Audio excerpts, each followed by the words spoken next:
Kalau Yesus tanya sama Anda hari ini, menoleh ke belakang dan memberimu pertanyaan, kamu cari apa? Please jawab ini.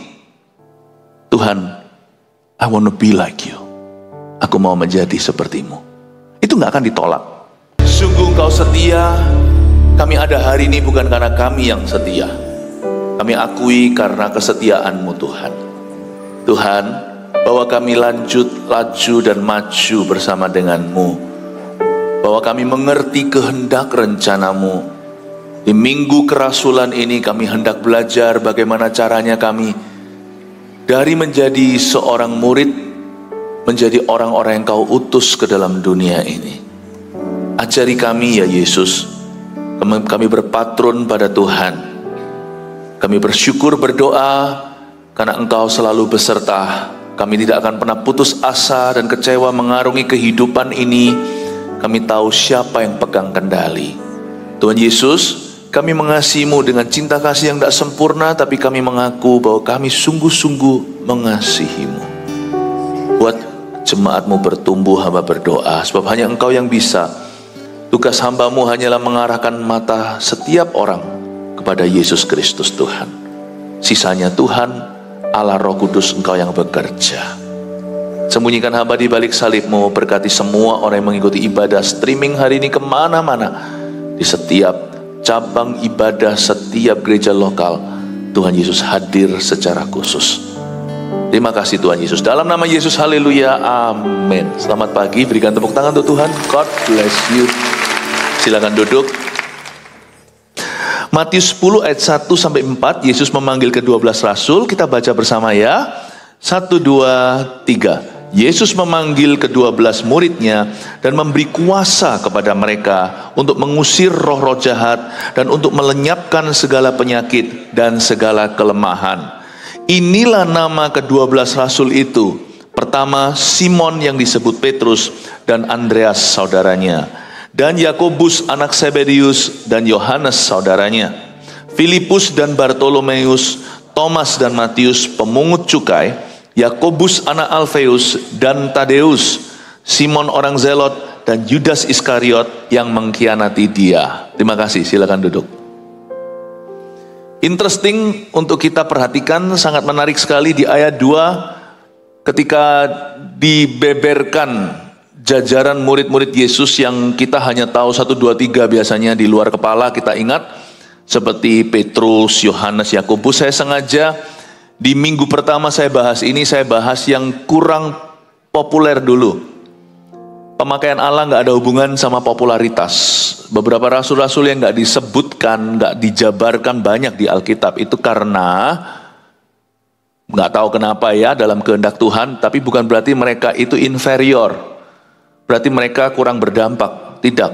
Waktu saya pelajari, sejak saya sekolah teologi dulu, sejak saya sekolah Alkitab, saya pelajari tentang murid-murid Yesus. Mereka semuanya itu masing-masing itu tokoh yang luar biasa. Kecuali Yudas Iskariot tentunya. Yudas Iskariot itu pelajaran berharga untuk setiap kita yang mau ngawur di hadapan Tuhan. Tetapi sisanya, ke-11-11-nya berdampak secara dahsyat. Sejarah mereka, cara matinya, mereka ke negara mana, ini luar biasa. Tapi yang disebut di ayat 2, pertama-tama adalah Simon Petrus. Padahal Simon itu adiknya Andreas, dia itu titi. Jadi gak ada hubungan sama usia. Leadership-nya terasa. Petrus itu adalah seorang pangeran, pemimpin utama di antara 12 rasul, bahkan gereja mula-mula. Andreas itu malah jadi kokonya. Makanya saya mau bahas rasul-rasul yang kurang terbahas. Di minggu pertama ini saya fokusnya ke Andreas, Filipus, Nathanael, Bartolomeus, Thomas, dan Matius. Mari kita akan pelajari sekarang ya Andreas. Untuk cari ayatnya tentang Andreas nggak banyak, kalau Petrus banyak sekali. Tetapi kita tetap harus menyelidiki tentang rasul ini. Yohanes 1 ayat 35 sampai 42, mari kita buka. Yohanes 1 ayat 35 sampai 42. Ada sebuah insiden Andreas disebut di awal-awal Injil Yohanes. Kita baca dulu ayat 35 sampai 42, saya bacakan ya. Murid-murid Yesus yang pertama. Pada keesokan harinya, Yohanes berdiri di situ pula dengan 2 orang muridnya. Dan ketika ia melihat Yesus lewat, ia berkata, "Lihatlah anak domba Allah." Ini Yohanes Pembaptis yang ngomong begini, bukan Yohanes sang rasul. Kedua murid itu mendengar apa yang dikatakannya itu, lalu mereka pergi mengikut Yesus. Tetapi Yesus menoleh ke belakang, ia melihat bahwa mereka mengikuti dia, lalu berkata kepada mereka, "Apakah yang kamu cari?" Kata mereka kepadanya, "Rabi," yang artinya guru, "di manakah engkau tinggal?" Ia berkata kepada mereka, "Marilah dan kamu akan melihatnya." Mereka pun datang dan melihat di mana ia tinggal, dan hari itu mereka tinggal bersama-sama dengan dia. Waktu itu kira-kira pukul 4. Salah seorang dari keduanya yang mendengar perkataan Yohanes lalu mengikut Yesus adalah Andreas, saudara Simon Petrus. Andreas mula-mula bertemu dengan Simon saudaranya, dan ia berkata kepadanya, "Kami telah menemukan Mesias," yang artinya Kristus. Ia membawanya kepada Yesus. Yesus memandang dia dan berkata, "Engkau Simon, anak Yohanes, engkau akan dinamakan Kefas," artinya Petrus. Kalau kita baca ayat 35 sampai 42, seolah-olah Andreas itu hanyalah pemanis masuk ke dalam cerita Petrus. Kalau kita kurang hati-hati membaca, kita kira bahwa Tuhan itu punya anak mas dan anak tiri pula. Andreas itu seperti hanyalah transisional saja. Nanti ujungnya tokohnya adalah Kefas. Tapi sebenarnya enggak. Kita semua itu terhubung satu dengan yang lainnya. Kita semua kan hanyalah hamba atau pelayan dari Allah yang Maha Tinggi yang kita layani. Masing-masing kita itu punya fungsi. Jadi jangan ada power syndrome di antara kita yang merasa pelayananku lebih penting dari pelayananmu. Dan kalau memang kita dikasih pelayanan yang menonjol dan menyolok, janganlah kita menohok sama orang lain. Janganlah kita sok dan berkata, "I'm the boss here, I'm the greatest." Aku bosnya, aku yang paling besar.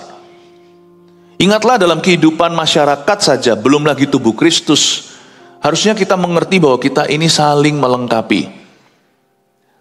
Gak ada Andreas, gak ada Petrus. Yang tuntun Petrus ke Yesus, Andreas loh. Andreas itu kokoh. Kalau kita pelajari, kan memang Alkitab tidak mengatakan ini, tapi kita bisa dapatkan dari sejarah gereja dan tradisi gereja, bahwa Andreas itu adalah abangnya. Tapi saya tuh sangat kagum sama Andreas. Orang ini gak punya power syndrome. Gak punya sindrom kuasa, itu gak ada.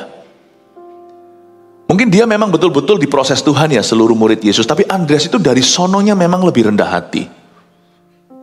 Sebenarnya Andreas dan Petrus ini 2 bersaudara tidak punya kecenderungan besar kepala. Kalau Petrus itu agak gegabah ya.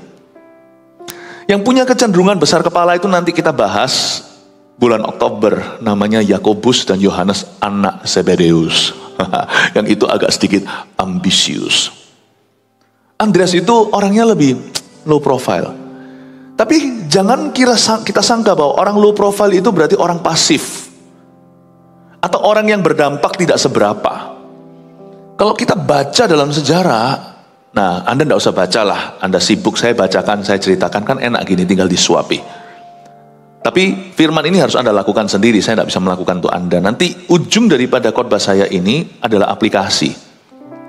Setiap ibadah sampai Oktober nanti saya akan memberikan aplikasinya 1, 2, 3, 1, 2, 3. Gimana Anda menerapkan? Nah, kalau menerapkan firman Anda harus terapkan sendiri.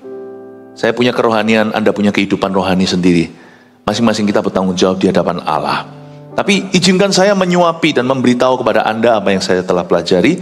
Dahulu kala waktu saya masih menjadi siswa teologi dan sekarang terus menerus menjadi siswa Alkitab. Saya pelajari terus dan saya semakin kagum sama Andreas ini. Jangan kau kira orang yang low profile, orang yang itu berarti lemah. Ini Andreas penuh mujizat. Cara dia mati nanti saya jelaskan nanti aja. Kita baca ayat per ayat dulu saya bahas. Bagaimana Andreas itu dieksekusi, itu negara takut sekali dengan influence atau pengaruhnya. Andreas ini very powerful. Masing-masing itu very powerful, and in fact bahkan Andreas itu miraculous. Kita tidak bisa membuktikan keabsahannya, tetapi dalam tradisi gereja Andreas itu termasuk di dalam cerita seputar Andreas itu orang mati dibangkitkan. Sama dia hanya berpapasan gitu aja. Persis seperti gurunya Yesus. Dia pegang anak itu, mayat tersebut jasad, dan berdoa dan panggil nama Tuhan, orang itu bangkit. Di dalam kurun waktu Andreas, waktu dia mengunjungi beberapa bangsa itu, tugu-tugu berhala itu runtuh setelah Andreas itu berdoa, gempa bumi langsung datang. Ini orang dahsyat sekali. Nggak mungkin menyandang nama rasul. Tapi kalau coba Anda lihat, Yesus berkata pada murid-muridnya, kalau mau jadi besar itu jalannya satu, melayani. Jadilah hamba kepada yang lainnya. Dan saya melihat Andreas ini orang yang tidak punya ambisi untuk menjadi nomor satu. Andai kata setiap kita punya spirit seperti ini, jikalau kita nomor satu misalnya, kita tidak akan gaya. Kita tahu bahwa kita ada di situ bukan posisi tapi fungsi. Kita akan mawas diri, mengingatkan diri sendiri bahwa aku ini membawa banyak sekali beban di atas pundakku. Seperti gerbong kereta api yang menarik yang lainnya maju. Kalau Anda nomor satu, kalau Anda menjadi market leader of anything, kalau Anda menjadi seorang pemimpin, ingatlah itu tanggung jawab di hadapan Tuhan. Bahwa Anda hari ini dihargai, penghargaan kepadamu itu karena posisimu, karena tanggung jawabmu. Bukan karena Anda istimewa. Jikalau misalkan seorang hamba Tuhan di luar sana lalu habis itu dihormati, disapa dengan hormat, bahkan misalkan kalau mayar makan pun dibayari, jangan sampai inginkan uang orang. Saya selalu ajari pada hamba-hamba Tuhan, terutama hamba-hamba Tuhan yang muda, saya selalu ajari, jangan pernah covet, jangan pernah mengingini kemudahan, fasilitas, jangan pernah menginginkan kemurahan dari orang lain. Have some respect for your life, miliki hormat dan respect pada dirimu sendiri. Tapi misalkan jikalau ada seorang hamba Tuhan di luar sana itu ketemu jemaat, lalu jemaat bayari makan siangnya. Bukan karena diundang, tapi kebetulan satu restoran, lalu diam-diam settle the bill. Jangan kita merasa kita itu orang yang patut menerima pelayanan begitu. Kalau kita dilayani demikian itu karena posisimu itu dihargai, karena fungsimu itu berharga, dan karena Anda menjadi berkat untuk orang lain karena tugasmu itu strategis. Makanya kita harus ingat, kalau kita mendapatkan penghargaan bukan hanya sebagai hamba Tuhan. Misalnya kalau Anda di luar sana, kalau misalnya Anda manajer atau direktur atau pemimpin perusahaan, ingatlah, orang tunduk kepada Anda karena pekerjaan Anda yang Anda jalankan itu berkenaan dengan orang itu. Jangan sampai kita itu lupa diri, siapa kita ini bukan siapa-siapa di luar Kristus. Dan jangan sampai kita itu sembrono dalam menjalankan tugas kita, jangan sampai itu dicabut oleh Kristus. Belajar untuk appreciate, jangan pernah dalam bahasa Inggrisnya take advantage atau take for granted, mungkin terlalu pagi ini. Jangan sampai kita itu taking it for granted. Jangan sampai kita itu sudah biasa, akhirnya kita merasa berhak menerima. Spirit of entitlement itu buruk. Merasa berhak. Never. Remember, harus selalu ingat bahwa Andreas itu mendapatkan semua perlakuan dan pengurapan itu karena Tuhan memanggil dia sebagai seorang rasul. Berarti dia adalah utusan Kristus, diberinya kuasa untuk menginjak kalajengking, untuk menyembuhkan dan melepaskan. Ingatlah Bapak Ibu Saudara, bahwa jikalau Anda dihormati sebagai orang tua, berfungsilah dengan baik terhadap anak-anakmu. Di tempat kerja Anda, jikalau Anda dihargai, jalankan posisimu, jangan salah gunakan wewenangmu. Amin Bapak Ibu. Apalagi di dalam kerajaan sorga, di dalam dunia pelayanan, di dalam gereja, ingatlah bahwa kita hanyalah hamba. Belajar dari Andreas. Maka sekarang kita belajar ayat 35 lebih dulu. Saya bahas ayat per ayat. Pada keesokan harinya, Yohanes berdiri di situ pula dengan 2 orang muridnya. Yohanes di sini bukan Rasul Yohanes, Rasul kasih itu. Yohanes di sini adalah Yohanes Pembaptis, pendahulu Yesus Kristus yang mempersiapkan jalan bagi Mesias. Yohanes itu suatu hari berdiri di sana dengan 2 orang muridnya. 2 orang murid ini siapa? Langsung aja saya beritahu, bocorkan rahasia. 2 orang ini adalah Andreas dan Filipus. Andreas dan Filipus ini kemungkinan besar mereka adalah teman masa kecil. Sampai mereka dewasa, mereka tetap BFF atau best friend forever. Karena dikatakan di ayat 44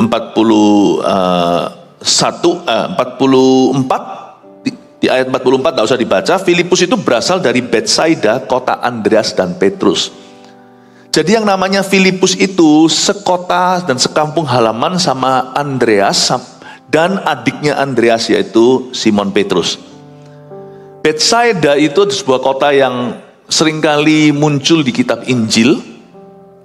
Dan ternyata itu adalah kota kelahiran di mana Andreas dan Petrus dibesarkan. Bahkan di dalam kitab Injil kota itu disebut sebagai kota, mana itu kotanya si Andreas dan Simon Petrus. Dan Filipus ternyata juga berasal dari kota yang sama. Nanti kebaktian 2 saya akan bahas tentang Filipus. Namanya mirip sama saya. Nanti saya jelaskan lebih lanjut. Tapi Filipus dan Andreas ini barengan. Kenapa saya tekankan? Nanti saya akan tunjukkan lewat sejarah. Ternyata mereka berdua juga pergi sharing satu negara dan bawa misi Yesus di sana. You see, Tuhan itu menghargai hubungan natural kita. Tidak semua dalam rencana Allah itu supranatural. Ada hal-hal yang supra alami itu bermula dari sesuatu yang sangat alamiah. Tahukah persahabatanmu harus dijaga dengan seseorang? Pertemanan itu harus awet. Kecuali apabila orang tidak bisa sehalaman dengan Anda karena beda iman. Karena tidak ada yang namanya persamaan antara gelap dan terang kalau orang itu duduk dalam kegelapan. Tapi kalau sama-sama hidup dalam terang, apalagi satu gereja, satu pelayanan, usahakan selalu persatuan. Meskipun dalam menjalin persatuan tidak selalu berhasil karena dibutuhkan 2 orang untuk tenggo. Dibutuhkan 2 orang untuk bersama-sama menari. Paulus berkata, sebisa mungkin kalau itu bergantung padamu, berdamailah dengan semua orang. Paulus itu sangat-sangat realistis. Dia tahu bahwa kadang-kadang itu tidak mungkin terjadi. Tetapi di sini kita pelajari hubungan Andreas dengan Filipus, dengan tokoh yang saya bahas kebaktian berikutnya. Ternyata mereka itu teman sekampung halaman. Mereka mereka berasal dari kota yang sama. Dan nanti kalau Anda lihat, mereka berdua itu masih banyak berinteraksi sepanjang sejarah. They may have been very long friends, good friends ya. Teman yang baik, teman lama. Saudara punya teman lama enggak? Jangan ditinggal dong dalam rencana Allah atas hidupmu. Ajak mereka. Kalau Andreas ajak Filipus. Andreas dan Filipus dulu adalah muridnya Yohanes Pembaptis. Sebelum mereka ikut Yesus, Andreas nanti setelah ikut Yesus ajak Petrus. Saya tuh suka kesetiakawanan Andreas. Sama kawan dia setia, sama saudara dia setia, dia ajak. Ajak saudaramu ke gereja kalau Anda bertumbuh di sini. Saya ngomong begini bukan supaya gereja kita bertumbuh, bertambah maksudnya jumlahnya. Bukan, tapi saya sungguhan concern, saya sungguhan care untuk kehidupan Anda. Anda mesti jadi berkat buat orang-orang terdekat. Ajak Filipusmu dong. Andreas ini kalau lihat dari caranya dia dan karakternya, saya percaya yang jadi leader, yang bawa Filipus ke Yesus, itu pasti Andreas. Kan mereka berdua sama-sama ikut Yohanes tuh. Yohanes Pembaptis berkata di ayat yang berikutnya ayat 36, dan ketika ia melihat Yesus lewat, Yohanes Pembaptis lihat Yesus lewat, ia berkata, lihatlah anak domba Allah. Saya percaya waktu Yohanes Pembaptis menunjuk ke Yesus dan berkata, lihatlah anak domba Allah. Itu Andreas dan Filipus sama-sama interest, sama-sama tertarik. Siapa ajak siapa? Pasti salah satulah. Mungkin Andreas yang berkata, pus, atau Filip, ayo kita ikut Yesus yuk. Ayo kita kuntit dia. Ayo kita di belakang dia cari tahu dia tinggal di mana. Ayo kita mendekati dia. Kalau melihat cara Andreas nanti bawa Petrus, saya nggak heran kalau Andreas yang ambil inisiatif. Ini asumsi ya, Alkitab tidak jelas berkata. Tapi saya coba tafsirkan kalau lihat dari Andreas itu karakternya seperti apa. Kemungkinan terbesar adalah Andreas yang ajak Filipus, ayo kita ikut Yesus. Jadilah seorang Andreas.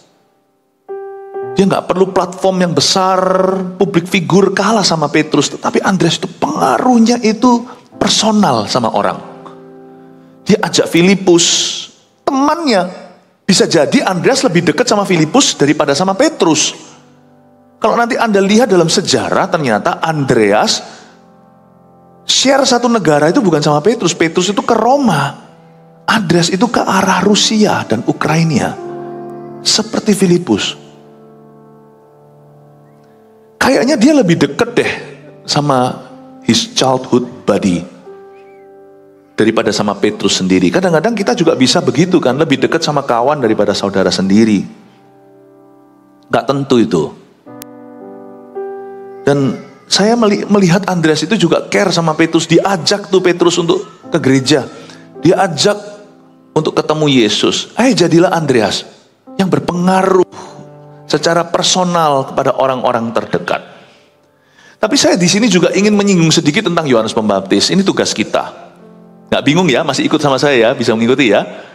Nah, karena kita belajar ya, jadi Anda nggak usah masuk ke sekolah teologi ya, udah saya ajari dengan cara nggak kerasa seperti Anda belajar teologi, tetapi Anda belajarnya di gereja dalam ibadah.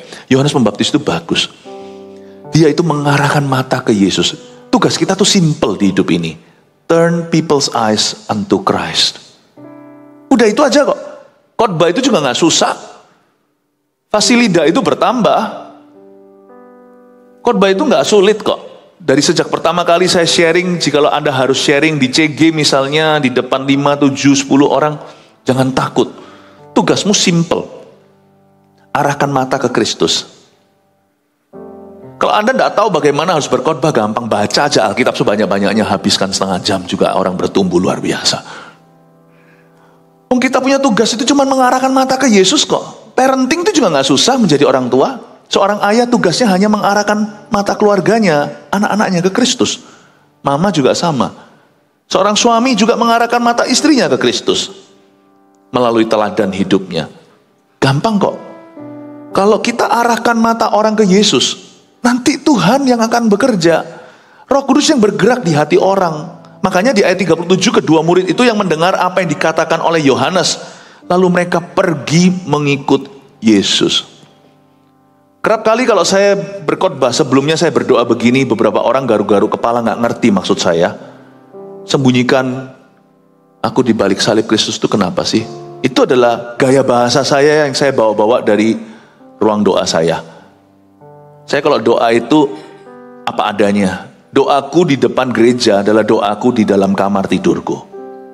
Saya selalu berdoa sembunyikan saya di balik salib Yesus. Itu supaya saya ingat. Dan saya mau mengingatkan Tuhan, bukan berarti Tuhan lupa. Tapi itu perjanjian dengan Tuhan. Bahwa tugasku sederhana setiap kali saya naik ke mimbar sini. Mengarahkan mata ke Yesus, bukan pada diriku. Kalau saya perlu memberikan kesaksian hidup saya, itu hanya untuk membangun jemaat. Bukan mengarahkan mata mereka kepadaku. Karena satu-satunya penyebab manusia bertumbuh secara rohani adalah kalau manusia itu mencari Kristus, bukan mencari manusia. Lalu mereka pergi mengikut Yesus. Allah bekerja. Yohanes cuma tunjuk, Roh Kudus bekerja di dalam diri dua murid ini. Andreas dan Filipus adalah dua murid Yesus pertama. Sebelum 12 murid jumlahnya. Dan mereka berdua ini boleh dikatakan hari ini mereka seperti orang yang sudah Kristen sebelumnya. Ini kan dulunya ikut Yohanes Pembaptis, sekarang ikut Yesus. Berapa banyak di antara kita itu Kristen generasi kedua? Kita dari kecil udah Kristen, tetapi belum lahir baru, apalagi penuh Roh Kudus.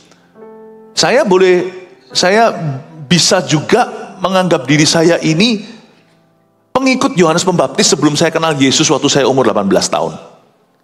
Persisnya hari lahir baru saya itu September 1992. Saya lahir September 1974. Saya dari lahir sudah tahu Tuhan itu siapa, tidak kenal tapinya. Mereka ini sudah sering mendengar Yohanes Pembaptis ajarkan, bertobatlah, bertobatlah.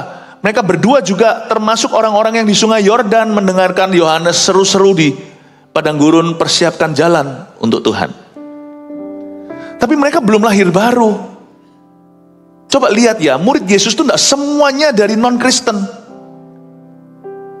Tidak semua anggota gereja kita hari ini pun semuanya dari non-Kristen. Ada, tapi ada pula dari Kristen tradisional. Lalu sekarang sudah penuh dengan Roh Kudus di gereja kita. Nggak apa-apa loh itu, jangan dijadikan itu sebagai alasan untuk mencerca dan mencemooh gereja yang bertumbuh. Sebab kita tidak pergi kemana-mana, bagi-bagikan flyer kita di pintu gerbang gereja lain, kita nggak lakukan. Apa yang kita lakukan selama ini lewat KKR kita, lewat kebaktian kita, lewat setiap kegerakan kita, kita hanyalah melakukan yang Yohanes Pembaptis lakukan. Lihatlah, itu anak domba Allah. Tiba-tiba orang-orang lahir baru ketika altar call diberikan, mereka maju. Kita tawarkan tuh orang dibaptis. Lihatlah, itu anak domba Allah.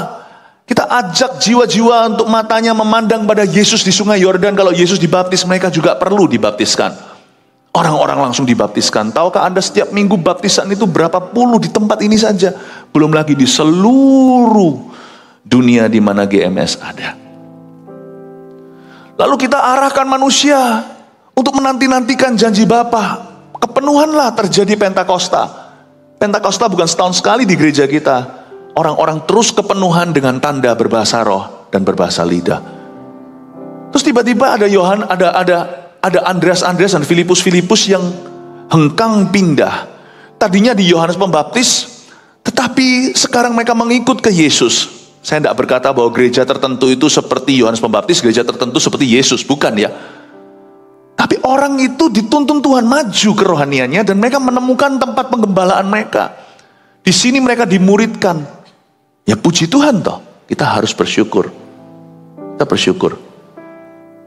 Ketika kita misalkan kalau gereja kita pernah dituduhkan mencuri domba, coba pikirkan secara serius.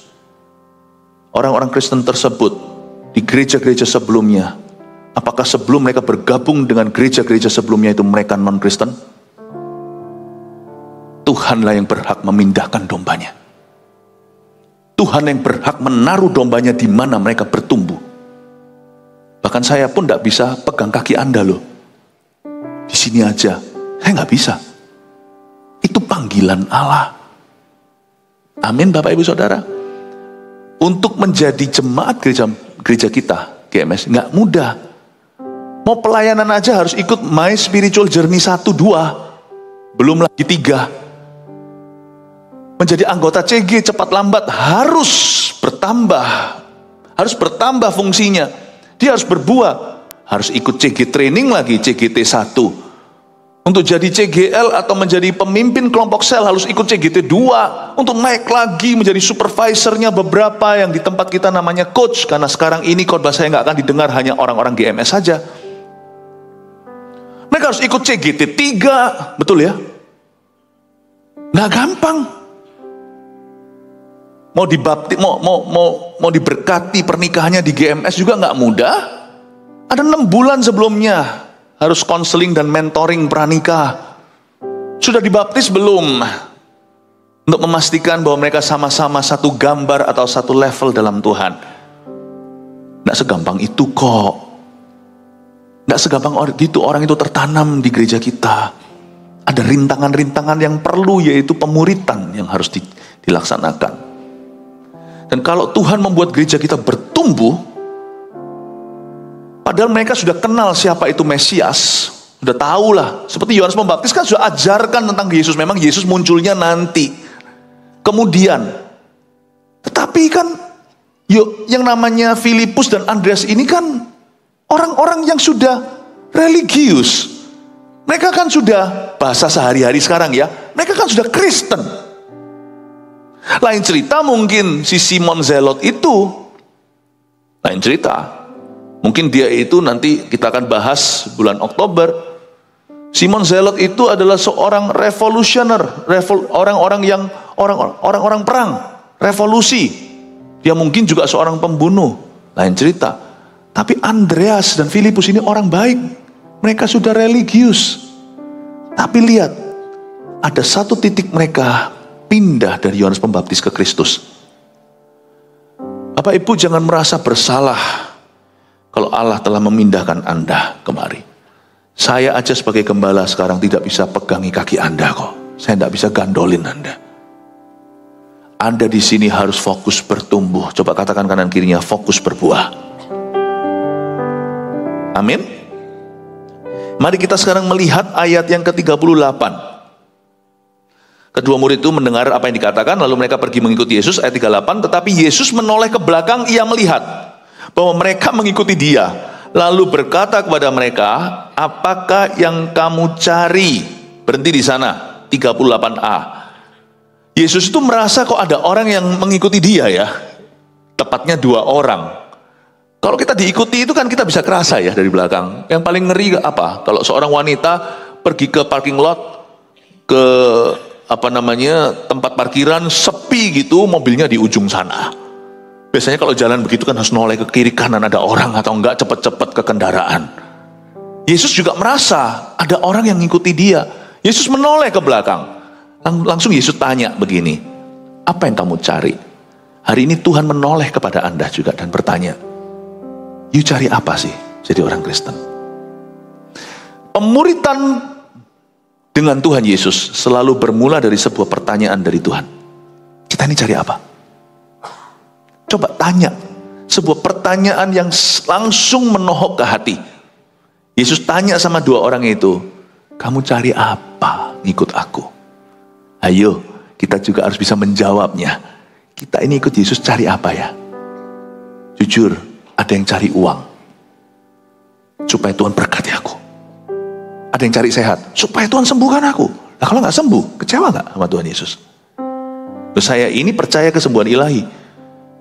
Kalau kematian tidak usah dipercayai, cepat lambat itu terjadi. Orang sakit kita doakan supaya mereka sembuh atau supaya mati. Kalau memang mau mati, tidak usah didoakan, cepat lambat itu. Kalau Anda mau doa, doakan untuk sembuh. Sebab doa itu adalah untuk mujizat.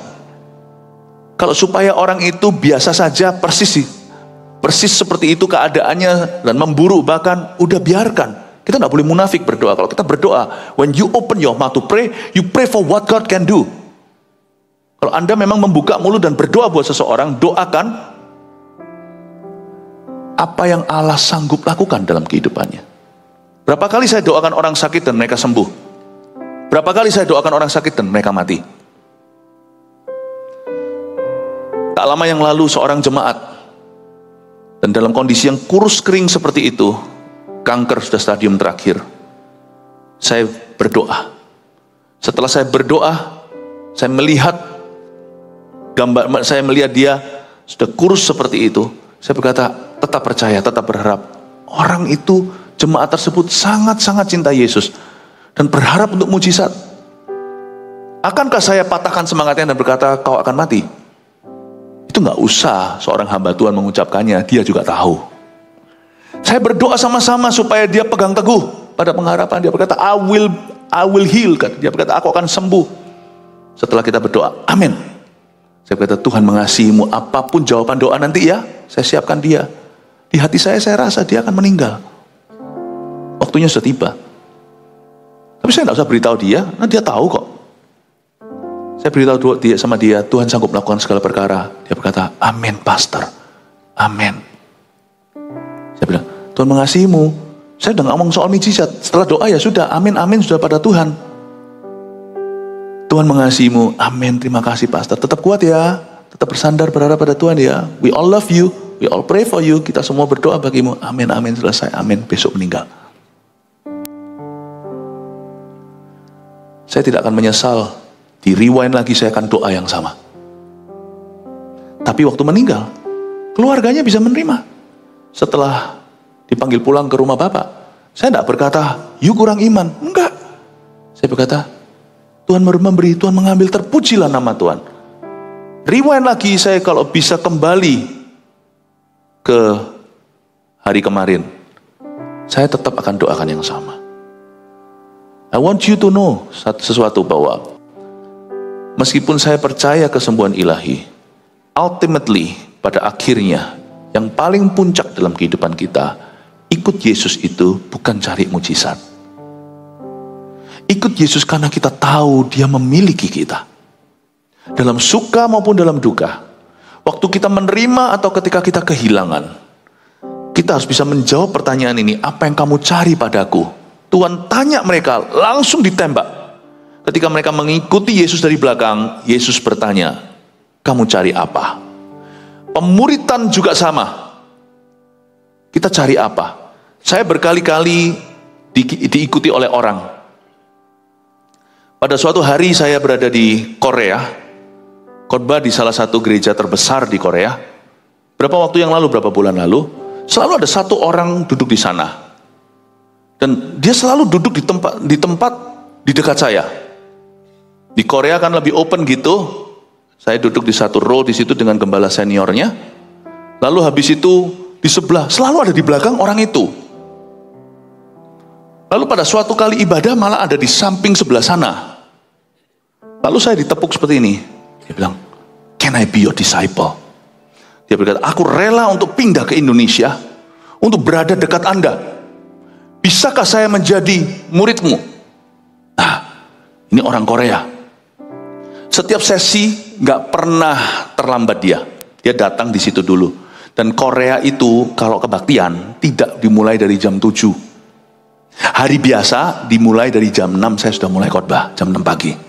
Sebelum mereka pergi kerja, mereka itu ke gereja dulu, pulang dari kerja, sore ke gereja dulu baru pulang ke rumah. Itu orang Korea kayak gitu kekristenannya. Dan doa pagi mereka itu bukan setahun sekali, setiap hari kecuali hari Sabtu dan Minggu. Dan orang itu selalu ada di sana. Lalu dia ngomong sama saya mau jadi muridmu, saya mau jadi muridmu, saya mau jual semuanya. Orang Korea kan radikal. Saya mau jadi murid Anda, saya ikuti Anda. Waduh, saya nggak tahu, mau nolak dia juga susah. Mau bilang iya, saya nggak tahu dia siapa. Saya tanya sama dia, kamu cari apa? Nggak bisa jawab. Nah, disitulah berhentilah semua kejar-kejaran itu. Tuhan kasih saya hikmat lewat cerita ini. Kamu jadi muridku itu mau cari apa? What do you want? Dia bilang, I want your anointing. You don't have to. Kamu tidak harus ngikut saya to have this anointing. Untuk menerima pengurapan. Urapanku juga bukan dari aku. Kamu ikut aja Yesus di mana Tuhan tempatkan. Urapanmu akan bertambah. Oh iya ya. Jadi kamu cari apa? Ikut saya. Nggak bisa jawab dia. Dengan pertanyaan itu saya tinggalkan dia. Bapak Ibu Saudara, kalau Anda mau jadi murid Yesus, jawab ini dulu. What do you want from me? Kata Tuhan. Jawabannya satu, yang ini nggak akan ditolak sama Yesus. Butuh 31 tahun untuk saya mengerti ini. Tuliskan, to be like you. Titik. Itu aja. Untuk menjadi seperti Engkau, Tuhan. Yang ku kehendaki, kata Paulus, adalah mengenal Kristus. Dan mengenal kuasa kebangkitannya. Kuasa termasuk satu dimensi, jangan lupa. Dan untuk menjadi satu dan disamakan dengan kematiannya, agar aku bersekutu dengan penderitaannya. Even when you are suffering, bahkan ketika Anda menderita tanpa Anda mengerti mengapa, tetaplah bersama dengan Kristus. Kalau Yesus tanya sama Anda hari ini, menoleh ke belakang dan memberimu pertanyaan, kamu cari apa? Please jawab ini. Saya berikan bocoran dulu, kalau Tuhan jaga-jaga, kalau Tuhan menanyai Anda hari ini. Tuhan, I want to be like you. Aku mau menjadi sepertimu. Itu gak akan ditolak. Anak saya Jeremy, suatu hari pada waktu ulang tahun saya pernah tanya sama dia. Dan itu membuat saya terharu, saya tidak tersanjung. Dan itu membuat saya semakin gemetar. Berarti saya tidak semakin merasakan bahwa besarnya tanggung jawab kami sebagai orang tua dan saya sebagai hamba Tuhan. Suatu hari waktu dia masih kecil, saya tanya sama dia, Jeremy, waktu ulang tahun, kamu mau apa? Dia berkata, I want to be like you. Hah? Aku mau jadi seperti Daddy. Mungkin dia sendiri lupa umur berapa, di usia berapa, waktu ulang tahun yang mana dia pernah ngomong itu. Masih kecil kok. Saya tanya, I wanna be like you. Dan itu membuat saya gemetar terus terang. Dan itu membuat saya semakin, tapi itu adalah sebuah cetusan yang gak akan pernah saya lupa dari seorang anak saya. Yesus tidak akan pernah lupa kalau Anda menjawab, aku ingin menjadi seperti Engkau ya Tuhan. Menjadi seperti Kristus. Bapak ibu saudara jemaat yang terkasih, sama Yesus jangan cari apa-apa. Cari satu ini aja. I wanna be like you, to glorify you. Aku ingin menjadi sepertimu untuk memuliakan namamu. Dalam suka dan duka, dalam kuasa dan penderitaan. Amin. Berikan tepuk tangan untuk Tuhan Yesus. Lihat ya ayat 38, kata mereka kepadanya, Rabi artinya guru, di manakah engkau tinggal? Ini nggak ada, kita nggak tahu siapa yang persisnya bicara begini, tapi mereka berdua ngotot sama-sama kepingin tahu Tuhan Yesus tinggal di mana. Ayat 39, ia berkata kepada mereka, marilah dan kamu akan melihatnya. Tuhan tidak tolak. Marilah dan mereka pun datang dan melihat di mana ia tinggal. Dan hari itu mereka tinggal bersama-sama dengan dia. Waktu itu kira-kira pukul 4. Kenapa waktu itu kira-kira pukul 4 kok Tuhan ajak mereka ke rumahnya? Lain cerita kalau matahari sudah terbenam. Hospitality di Timur Tengah itu begini. Kalau sudah matahari terbenam gak kelihatan terang, Anda tidak boleh membiarkan tamu itu di luar sana. Anda akan dikutuki sama seluruh masyarakat. Berarti Anda tidak bertanggung jawab sama tamunya. Tapi kalau pukul 4 mereka masih punya waktu untuk kembali pulang. Tapi Yesus ajak mereka, karena Yesus merasakan bahwa hati mereka itu haus dan lapar. Yesus tidak akan pernah tolak hati orang yang mau belajar. Yesus tidak akan pernah menolak hati orang yang haus untuk mengenal. Sekalipun mereka tidak menjawab seperti yang saya ajarkan kepada jemaat, menjadi seperti Engkau ya Tuhan, tapi Yesus bisa mendeteksi kemurnian hati. Yesus tahu bahwa Andreas dan Filipus ini rindu kenal Yesus. Yesus berkata, ayo, kamu jangan tanya aku tinggal di mana, tidak aku kasih alamat, tapi kamu boleh ikut sama aku. Maka hari itu mereka tinggal bersama dengan dia, padahal waktu masih pukul 4 sore. Dengan kata lain, sekalipun Yesus berhak mengusirmu, Tuhan akan selalu menerimamu. Apalagi kalau jawaban Anda ketika ditanya oleh Tuhan, cari apa? Dan Anda berkata, di gereja ini aku mau bertumbuh. Anda pasti akan bertumbuh. Aku mau berbuah, Anda pasti akan berbuah. Tuhan tuh tanya. Seharusnya pertanyaan ini kita lemparkan juga di setiap welcome lounge kita. Anda datang ke gereja ini, Anda cari apa? Cari apa? Kalau Anda datang ke gereja ini mencari pertumbuhan secara rohani, Tuhan pasti akan berkenan mendengarkannya. Salah seorang dari keduanya yang mendengar perkataan Yohanes lalu mengikut Yesus adalah ayat 40, Andreas, saudara Simon Petrus. Andreas ini adalah kokonya Petrus, seperti Yakobus adalah kokonya Yohanes. Dari saudara-saudara yang ada dalam 12 rasul ini, tidak ada seorang pun di antara mereka punya power syndrome. Kalau Anda baca satu persatu ya, interesting, menarik sekali. Matius 10 yang kita baca bersama tadi, di sana itu ada per-per, ada pasangan-pasangan yang adalah saudara-saudara kandung. Saya kalau baca list atau daftar murid-murid Yesus, saya terkagum-kagum. Yohanes ada Yakobus, Andreas ada Petrus. Saya pelajari sesuatu, kalau Tuhan itu senang memanggil sahabat karib bersama-sama dalam satu visi. Tuhan itu senang memanggil saudara-saudara kandung dalam satu visi. Itu kehendak Tuhan. As for me and my house, aku dan seisi rumah tanggaku, kami melayani Tuhan. Tuhan tuh rindu.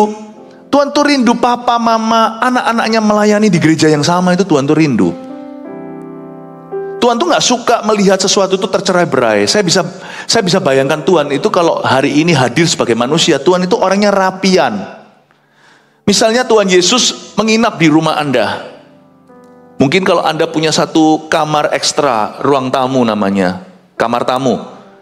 Yesus kalau pergi, keluar, ada kegiatan, nanti malam kembali lagi, masih tinggal 3 hari. Anda buka, minta pembantu bantu bersihkan, itu ranjang sudah rapi. Yesus itu orangnya rapian.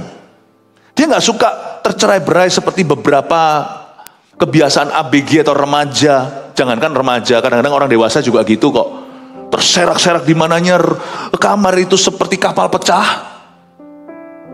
Bayangin, ya, pensilnya di situ, penghapusnya di sana. Tuhan tuh rapi. Saya kenal Tuhan Yesus selama 30 tahun belum lama, tetapi saya bisa merasa Tuhan tuh rapian orangnya. Dan Tuhan tuh suka menggolong-golongkan. Kalau Anda lihat di perjanjian lama, Ruben dengan suku Ruben itu ada panjinya, suku Yehuda ada panjinya. Semua itu harus rapi, sekalipun mereka bergeraknya sama-sama seolah sporadis. Pada waktu mereka itu bergerak di padang pasir, padang gurun itu, dengan tiang api, tiang awan yang memimpin. Tapi Tuhan tuh rapi. Ketika tiang itu mulai bergerak, maka kaum Lewi mulai ringkas-ringkas perkakas. Lalu kaum Ruben mulai turunkan panjinya dan mereka bergerak, Ruben dengan Ruben, Yehuda dengan Yehuda, Simeon dengan Simeon. Mereka bergerak begitu. Tuhan tuh kepingin sekali keluarga Anda itu melayani bersama-sama. Saya bersyukur hari ini, saya dan istri saya pelayanan tentunya sebagai gembala. Tapi anak-anak saya, anak saya yang pertama hari ini di bagian PR, usah pulang sekolah dari luar negeri, sekarang membantu gereja dulu, bantu konekkan antara departemental, khususnya dia belajar tentang media. Jadi kalau di rumah itu kita bicara tentang pelayanan. Anak saya kedua masih sekolah, tapi sekarang banyak take care bantu CG kita di Vancouver, Kanada. Nanti ini segera waktu lagi ada liburan sekolah, dia akan pergi retreat bersama dengan ROSC, dengan GMS di LA, di Los Angeles. Bantu kadang-kadang dengan Zoom untuk khotbah bagi ROSC atau GMS New York. Pelayanan, meninggalkan Indonesia untuk sekolah ke luar negeri. Terakhir posisinya adalah sebagai coach atau sebagai di atasnya pemimpin kelompok sel, berapa sel group atau berapa CG di bawahnya. Anak saya yang masih kecil malah sibuk sekali. Dia bergabung di 2 CG lagi. Karena dia transisi usianya, masih usia SMP.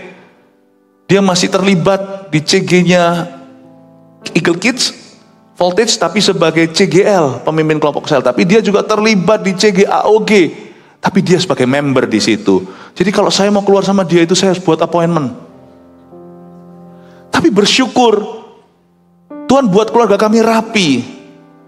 Semuanya itu melayani bersama-sama dalam satu banner GMS. Bukan berarti ini keharusan, kalau enggak masuk surga. Kerapian tidak ada hubungan dengan keselamatan. Tapi Allah yang menyelamatkanmu itu orangnya teliti dan rapi. Orangnya tidy. Saya suka sekali Yosua yang berkata, aku dan seisi rumah tanggaku kami melayani Tuhan. Yosua itu kan nama sama dengan Yesus. Orang beda. Tapi seperti mengingatkan kita pada Yesus di perjanjian baru, Tuhan kita. Tuhan kepingin kita melayani bersama dengan family kita, keluarga kita. Anda lihat ini, Petrus sama Yohanes, Yakobus sama Yohanes, Petrus sama Andreas, mereka semua melayani, bahkan childhood buddy, bahkan rekan teman masa kecil pun mereka melayani bersama-sama dalam satu ministry. Nanti waktu mereka misi, mereka juga sharing negara sama-sama, mereka gempur bersama. Luar biasa loh kalau saya baca. Saya baca ini semuanya. Ayat 41, Andreas mula-mula bertemu dengan Simon saudaranya. Dan ia berkata kepadanya, kami telah menemukan Mesias yang artinya Kristus. Andreas itu ketemu sama Simon, langsung beritahu, dek, aku ketemu sama juru selamat. Ia membawanya kepada Yesus. Yesus memandang dia dan berkata, engkau Simon anak Yohanes, engkau akan dinamakan Kefas, artinya Petrus. Yohanes 6 ayat 8 sampai 9 munculkan saja di depan sini. Saya kasih tambahan referensi tentang Andreas. Andreas yang sama, yang menemukan Petrus bawa ke Yesus. Andreas yang sama yang menemukan roti boy itu. Lihat ya, seorang dari muridnya yaitu Andreas saudara Simon Petrus berkata kepadanya, terus, di sini ada seorang anak yang mempunyai 5 roti jelai dan 2 ikan. Tetapi apakah artinya ini untuk orang sebanyak ini? Anda lihat ya, Andreas itu punya kelebihannya menemukan. Dia beritahu sama Petrus, aku telah menemukan Mesias, lalu dibawa ke Yesus. Nanti pada waktu Tuhan Yesus sudah memuridkan mereka, ada 5.000 orang kelaparan dan matahari mulai terbenam. Saya pernah ke tempat itu di Israel, tempat Yesus itu mengajar dan memecah-mecahkan roti. Itu tempatnya itu luas sekali. Dan saya yakin kalau Yesus khotbah itu bisa terdengar karena itu suaranya pasti kena di lembah itu. Ya. Dan saya melihat cerita ini dan saya terharu. Orang ini, Andreas ini luar biasa. Dia bukan hanya menemukan Mesias ceritakan sama saudaranya, dia menemukan roti boy itu. Pada waktu mereka semua kelaparan 5.000 orang dan dia ngomong sama Yesus, aku menemukan anak yang punya 5 roti jelai dan 2 ikan, tapi aku nggak tahu ini bisa buat apa. Dan Tuhan pakai itu untuk dipecah-pecahkan. Nah, Andreas itu punya spirit pioner. Dia itu seorang perintis.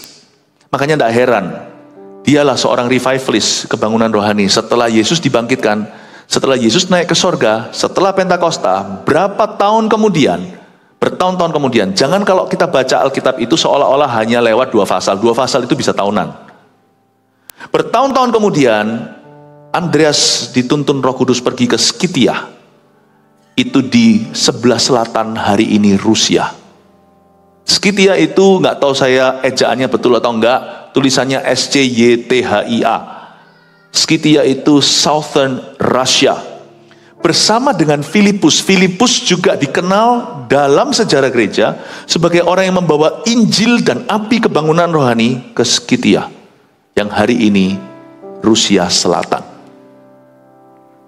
Coba lihat ya, ternyata mereka dalam sejarah ketemu. Kalau saya cocokkan sejarahnya Filipus dan sejarahnya Andreas, loh, mereka ini pergi bareng,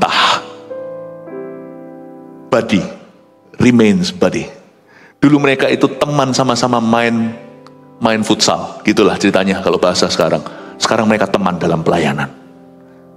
Pak Adrian yang sekarang sedang berada di Eropa tentunya, gereja GMS Rotterdam telah berdiri minggu ini, kasih tepuk tangan untuk Tuhan. Dia adalah gembala regional untuk Eropa. Itu teman main basket saya. Waktu saya baru pulang dari Kanada, pindah ke Indonesia lagi untuk memulai pelayanan di sini tahun 98, saya main aja basket sama dia. Tapi hari ini hubungan kami menjadi hubungan pelayanan. Dulu kalau main basket, dia pegang bola, saya curi bolanya. Kalau saya pegang bola, dia curi bolanya. Tapi jangan bilang sama dia, saya lebih banyak mencuri bolanya daripada dia mencuri bola saya. Dia mau masukkan, saya blok, saya tampil dari atas, gak jadi masuk. Tapi dia juga berapa kali ngeblok saya. Tapi hari ini, di dalam pelayanan kami bersama-sama memperjuangkan 1000 gereja. Isn't that beautiful? Bapak Ibu Saudara, teman-teman yang pernah ada di hidupmu, itu Tuhan bisa saja punya rencana dalam pelayanan hari ini. Termasuk saudara-saudaramu. Saya ingin sekali untuk kita melihat bahwa hubungan Andreas dan Filipus, tokoh berikutnya yang saya akan bahas di kebaktian selanjutnya, itu kok ada kesamaan ya, mereka kemana? Dan juga setelah dia di Skythia, Andreas pergi ke Armenia. Armenia itu di sebelah tenggara Rusia hari ini, jadi di selatan, tapi sebelah timurnya southeast. Dan juga sempat dia pergi ke Ukraina hari ini, yang hari ini namanya Ukraina, yaitu di barat daya atau southwestnya Rusia. Dan terakhir, misi membawa dia ke Bulgaria. Di mana Andreas mati? Andreas mati di Patras, Yunani. Disalibkan seperti Yesus, tapi pada salib diagonal berbentuk X seperti ini. Dia mati. Sebab semua Rasul Yesus Kristus dari 12, satu mati bunuh diri salah sendiri, sisanya semua mati eksekusi. Cuman satu aja yang hidup sampai tua, meninggal secara wajar, yaitu Yohanes yang pernah di Pulau Patmos itu.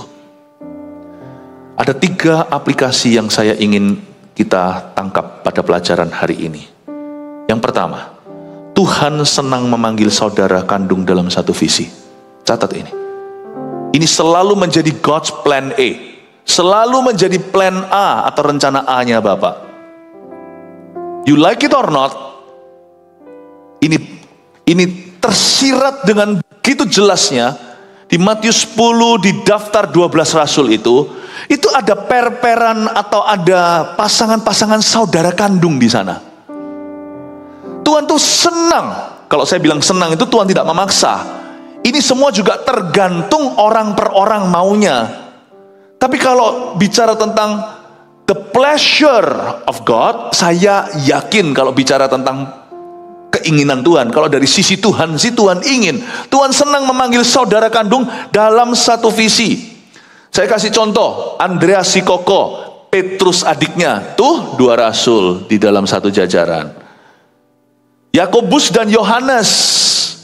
Yakobus itu kokonya, Yohanes itu si Titi, itu si adiknya. Tuh saudara kandung anak-anak Zebedeus. Meskipun dalam perjalanan pelayanan Petrus banyak gabung sama Yohanes.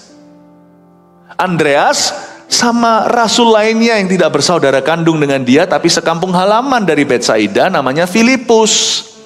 Gak bingung ya? Tetapi lihat itu perpernya. Saya kasih lagi yang bukan rasul Yesus Kristus, 12 rasul ini. Tapi Tuhan Yesus punya saudara dari pernikahan Maria dan Yusuf. Yesus kan tidak lahir karena sperma, tapi setelah Yesus lahirkan, Maria dan Yusuf bersetubuh. Adik-adik Yesus namanya Yakobus. Surat Yakobus yang Anda baca itu jangan bingung ya. Yakobus itu banyak, kayak seperti bahasa Indonesia banyak orang namanya Agus. Yakobus ini yang murid Yesus Kristus itu satu Yakobus. Di murid Yesus Kristus 12 murid itu ada 2 Yakobus. Satu Yakobus anak Zebedeus, saudaranya Yohanes. Yang satu Yakobus anak Alfeus. Jangan bingung loh. Ya. Tapi yang Yakobus, surat Yakobus ini, Ibrani Yakobus di Perjanjian Baru, itu bukan Yakobus kedua-duanya itu. Itu adalah adiknya Yesus Kristus, itu anaknya Maria dan Yusuf. Ada satu lagi. Ada satu lagi Yudas yang bukan Iskariot yang nulis surat Yudas ini. Dulu ada seorang Kristen ngomong sama saya, waduh, Yudas Iskariot itu sempat nulis Perjanjian Baru ya. Saya ngawur. Itu Yudas Iskariot. Ini Yudas yang satu yang di Alkitab kita ini, yang tidak panjang bukunya, itu adalah Yudas, saudaranya Yakobus, saudaranya Yesus. Coba lihat, Yesus aja punya 2 brothers dalam pelayanannya. 2 brothers. Jadi saya tahu bahwa Tuhan senang memanggil saudara kandung dalam satu visi. Panggil saudaramu untuk melayani di sini. 2. Oh, kalau ya, yang lebih tua dan lebih dulu tidak harus menjadi pemimpin utama. Ini yang kita harus pelajari dari Andreas yang tidak punya sindrom kuasa. Yang lebih tua, Andreas, dia lebih dulu malahan, tidak harus menjadi pemimpin utama. Ini jangan dipaksakan dalam setiap keluarga. Ini hikmat bisa Anda bawa sampai dalam family Anda. Kita harus bisa menilai setiap anak berdasarkan kasih karunia Allah. Bukan dari jajaran urutan kelahiran atau usia. Ini kita bisa. Makanya itu sebuah kebodohan jikalau kita membandingkan Koko dan adiknya. Sebuah kebodohan jikalau kita membandingkan 2 orang saudara perempuan, apalagi wanita itu peka. Jangan lakukan itu. Ya. Lalu yang ketiga, fokuslah pada pemakaian Tuhan, bukan pada kedudukan. Kita pelajari dari Andreas, dia nggak masalah sih.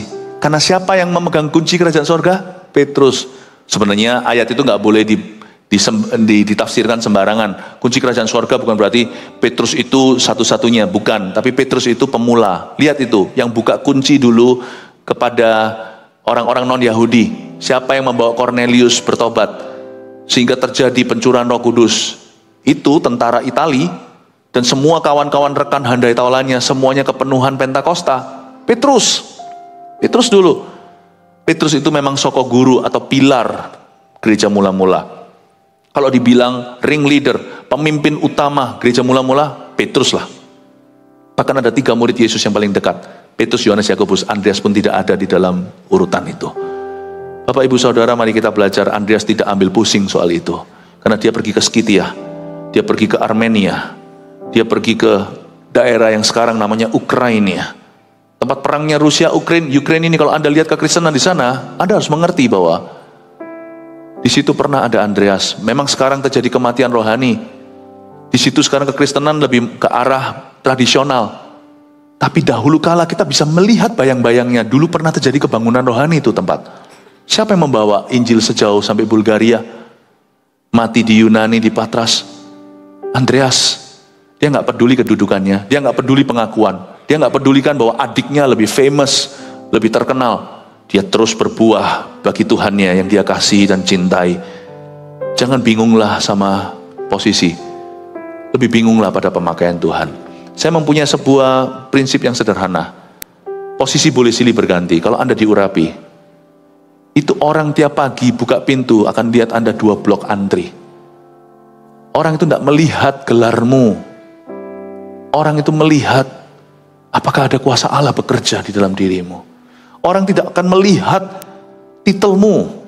Orang itu akan melihat hikmat Allah apakah ada atas Anda. Fokus itu pada pemakaian Tuhan, bukan pada kedudukan.